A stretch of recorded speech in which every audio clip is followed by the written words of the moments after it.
Hello' everyone, স্বাগতম জনাইছোঁ মই মোৰ চেনেললৈ যোৰহাটৰ গৈ জেমাছ ব্লগ চেনেলটো। আৰু মই মায়া আজি এটা নতুন ব্লগ লৈ আহিছোঁ। ব্লগো আৰু এযোৰ খুব ধুনীয়া মেখেলা চাদৰ দেখাম বুলি ভাবিছোঁ। তাৰ লগতে ব্লগটোও আৰম্ভ কৰিছোঁ, সৰু এটা ব্লগ। আৰু ভিডিঅ'টো চাই ভাল পালে লাইক কমেণ্ট কৰিব, শ্বেয়াৰ কৰিব, ছাবস্ক্ৰাইব কৰিব। যিহেতু আজি ব্লগটো মই এতিয়া গৈ আছোঁ নামঘৰলৈ। ব'লকচোন আজি ব্লগটোনো কি তাকে দেখাওঁ, আৰু মোৰ কাপোৰযোৰ অকণমান আপোনালোকক দেখাম ব'লক।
এয়া হৈছে গৰখীয়াদল শিৱ মন্দিৰ, য'ত ভক্তৰ সমাগম হয়। ভক্তৰ আশা আকাংক্ষা পূৰণ হ'বৰ বাবে এগছি ধূপ দীপ দি সেৱা সৎকাৰ কৰে। আৰু বহুত দূৰ দূৰণিৰ পৰা ইয়াত ভক্তৰ সমাৱেশ ঘটে। আৰু আমাৰ যিহেতু গাঁৱতেই, সেইবাবে যিকোনো কৰ্মতেই আমি এগছি ধূপ দীপ তাত জ্বলাওঁগৈ। তাৰোপৰি ধূপ দীপ দিবলৈ গ'লোঁ, যিহেতু তাহাঁতৰ দুয়োটাৰে এতিয়া জন্ম মাহ জেঠ মাহটো, সেইবাবে দিবলৈ গ'লোঁ। আৰু ইমান গৰম, ইমান ৰ'দ, চকু মেলিব নোৱাৰা অৱস্থা। তথাপিতো যিহেতু চাকি এগছ দিম বুলি আগবাঢ়িলোঁ যেতিয়া, চাকি এগছ জ্বলালোঁগৈ। আৰু এয়া মন্দিৰৰ চৌহদৰ পৰিৱেশ। ঘূৰি আহোঁতে যিখন দোকানৰ কাষত আমি মিঠাতেল আৰু চাকি কিনিছিলোঁ, তাৰ কাষতেই এজোপা বগীজামু গছত বগীজামু লাগি আছিলে। আৰু ইমলি এইবিলাক সৰু সৰু ল'ৰা ছোৱালীক খোৱা ফলহে, সেইবাবে তাই গৈ ছিঙি আনিলেগৈ দুটা। তাৰপাছত আমি আহি ঘৰ পালোঁহি। আজি যে মই পিন্ধিছিলোঁ এই কাপোৰ সাজ আপোনালোকৰ আগত অকণমান শ্বেয়াৰ কৰোঁ আহক। হেল্ল' এভৰিৱান, মই মায়া যোৰহাটৰ জেমাছ ব্লগ চেনেলটোৰ পৰা আপোনালোক সকলোকে পুনৰবাৰ মোৰ এটা ভিডিঅ'লৈ স্বাগতম জনাইছোঁ। যিটো ভিডিঅ'টো ৰানিং হৈয়ে আছে আৰু এতিয়া শেষলৈকে চাই থকাৰ বাবে মই ধন্যবাদ জনাইছোঁ। গতিকে মই আজি মোৰ কাপোৰযোৰ আজি যে পিন্ধি গৈছিলোঁ, সেই কাপোৰযোৰ আপোনালোকক মই অকণমান দেখাম বুলি ভাবিছোঁ। আৰু কাপোৰযোৰ মই নিজে কৰা যিহেতু, সেইকাৰণে অকণমান আপোনালোকক শ্বেয়াৰ কৰিব খুজিছোঁ। আৰু কাপোৰযোৰনো মই কেতিয়া কৰিছিলোঁ, আৰু কাপোৰযোৰ কি গুজৰাটী চিলাই কৰা, কেনেকুৱা কি, সেই অকণমান তাক বৰ্ণনা দিম বুলি ভাবিছোঁ। চাব পাৰিব। আৰু গৰম নিশ্চয় আপোনালোকৰ কেনেকুৱা পাইছে বাৰু? গৰম বহুত গৰম ন? ভিডিঅ' কৰিবলৈকে অসুবিধা হৈছে, ইমান গৰম পৰিছে। আহক বেছি দেৰি নকৰোঁ, শেষলৈকে চাই থকাৰ বাবে আকৌ অকণমান আপোনালোকক সময় বিচাৰিছোঁ। এইযোৰ কাপোৰ দেখিছেনে? এই কাপোৰযোৰ মই এতিয়া অলপ আগতে পিন্ধিছিলোঁ, ভিডিঅ'ত দেখাইছিলোঁ, যিহেতু চাই আছে আপোনালোকে। আৰু এই ডিজাইনটো দেখিছেনে? মই প্ৰথমে যেতিয়া গুজৰাটী এই পাৰিটো প্ৰথম কৰিছিলোঁ, মোৰ জীৱনৰ প্ৰথম পাৰি এইটো।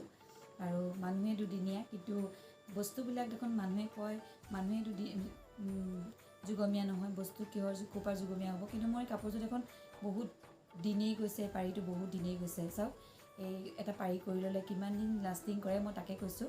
এই পাৰিটো কৰাই বহুত দিন হ'ল, যিহেতু মই জীয়ৰীতে কৰা, যিহেতু বিয়া হোৱাৰ আগতেই প্ৰথম যেতিয়া মেখেলা চাদৰ পাৰি বনাবলৈ শিকিছিলোঁ, তেতিয়াই কৰিছিলোঁ। আৰু মই এই ভিডিঅ'টো আগতে দেখাইছিলোঁ, তথাপিতো আজি অকণমান ভালকৈ আকৌ আপোনালোকক দেখাই দিছোঁ স্ক্ৰীনত ধৰিব পাৰিছেনে বাৰু চাওকচোন এয়া ডিজাইনটো দেখিছেনে এই গ্ৰীণ কালাৰটো অকণমান লাইট কালাৰ হৈ গৈছে কাষেদি ৰুণ অহা যোৱা কৰিছে কাৰণে মোৰ মোবাইলত চাহ পৰি গৈছে এইটো লাইট কালাৰ দেই কালাৰ যোৱা নাই এংকৰ বুলি কালাৰ কেতিয়াও নাযায় সেইবাবে লাইট কালাৰ কাৰণে মই তেতিয়া নাজানিছিলোঁ মানে কোনটো কালাৰ কৰিব লাগিব মই তেতিয়া খুব বেছি 16-17 বছৰমান বয়সতেই এই কাপোৰযোৰ কৰিছিলোঁ মানে মোৰ বয়স 16-17 বছৰমান বয়সতেই আৰু কালাৰ কম্বিনেশ্যন কেনেকুৱা হৈছিলে ক'ব তেতিয়াৰ মোৰ চইচটো য়েল্লোত ৰেড ব্লেক আৰু গ্ৰীণ কম্বিনেশ্যন বহুত ধুনীয়া নহয় বাৰু তাৰপাছত এইটো পাৰিটো প্ৰথমতে মাক মানে যেতিয়া কৰি দিছিলোঁ মা তেতিয়া পাটৰ মেখেলাত লগাইছিলে আৰু এতিয়া পাটৰ মেখেলা পিন্ধি মায়ে দুখন পাটৰ মেখেলা ফালিলে মানে বেয়া হৈ গ'ল পাটৰ মেখেলাবিলাক যিহেতু থৈ দিলে কালাৰ হৈ যায় আৰু আপোনালোকেও পাটৰ মেখেলাত বকৈ কাপোৰবিলাক লগাই নল'ব থৈ দিয়া কাপোৰবিলাক এইটো কাঞ্জিপুৰম কাপোৰত লগাই লৈছিলোঁ কাঞ্জিপুৰম কাপোৰত পিছত লগাই দিছিলে মায়ে তাৰপাছত এতিয়া মোৰ ওচৰতে আছে মাৰে হয় কাপোৰযোৰ তাৰপাছত চাদৰখন মই দেখাই দিম চাদৰখনো তেনেদৰে চুপাৰ নেটত লগাইছিলে মায়ে প্ৰথমতে তো মই চইচ কৰি দিছিলোঁ তাৰপিছত এতিয়া পিয়'ৰ কটন খাদী ভইল বুলি যে কয় এইটো খাদী ভইলত লগাই দিছে এতিয়া আৰু কাপোৰযোৰ পিন্ধিবলৈ বহুত ছফ্ট হয় গৰম দিনত মানে বহুত সুবিধাজনক আৰু কি ক'ম তাৰপিছত এইটো পাৰিটো চাওক জোকাৰি আছেহি মোক তাৰপিছত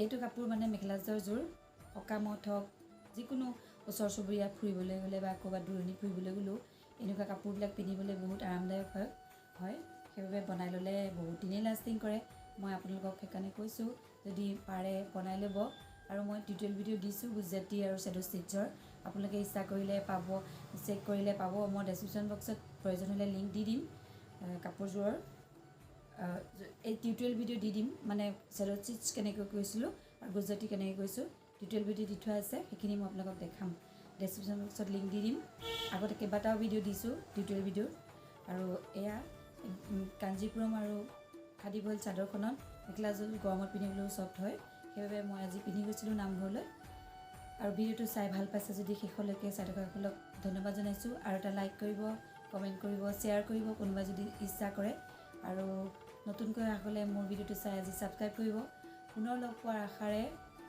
আকৌ এটা ভিডিঅ' লৈ আপোনালোকৰ উপস্থিত হ'ম তেতিয়ালৈকে আপোনালোক সকলো সুস্থ থাকক আৰু ছেফ হৈ থাকক সকলো পুনৰ লগ পোৱাৰ আশাৰে অন্য এটা ভিডিঅ' লৈ আকৌ আহিম তেতিয়ালৈকে সকলো সুস্থ থাকক ধন্যবাদ